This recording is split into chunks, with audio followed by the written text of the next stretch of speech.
দাড়ি যারে আল্লাহ দিছে ওর দোয়া করা উচিত, আল্লাহ একটা পাকে কিনা, কেননা পাকলেই গুটি লাল, পাকলেই গুটি, বলবেন গুটি লাল কি করা, কেননা আল্লাহ নিজে বলতেছে ইন্নাল্লাহা লা ইস্তাহি বি শাইবাতিন, ওইখানে লেখা নাই পুরা দাড়ি পাকতে হবে, একটা পাকলেও। ইব্রাহিম আলাইহিস সালামের একটা পাক ছিল, সারা আলাইহিস সালাম বলতেছে ইব্রাহিম এটা আবার কি, মা হাযিহিল বিয়াদ, এই সাদা এটা আবার কি, উঠায় ফেলা। তো বোর কথায় উঠাইতে গেছিলেন, হাত বাড়াইছেন, আল্লাহ উপর থেকে আওয়াজ দিছে খলিল হাত নামান। কয় কেন? কয় এটা সাদা না, এটা সম্মানের সিল, তোমাকে সম্মানিত করার চিহ্ন দিলাম, চিহ্ন সাদাটা সম্মানিতের চিহ্ন।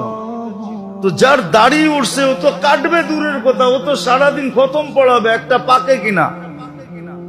যদি কয় পাকে কি জন্য, কয় পাকলেই তো গুটি লাল, আল্লাহ লজ্জা করবে শাস্তি দিতে, আর কি দরকার।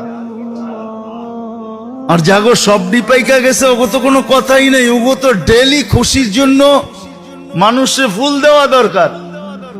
আরে তুই ফুল দেস কেন ডেলি সকালে উঠা, আরে দাড়ি পাকছে ফুল দিমু না তো কি দিমু, আল্লাহ লজ্জা পাবে, লজ্জা।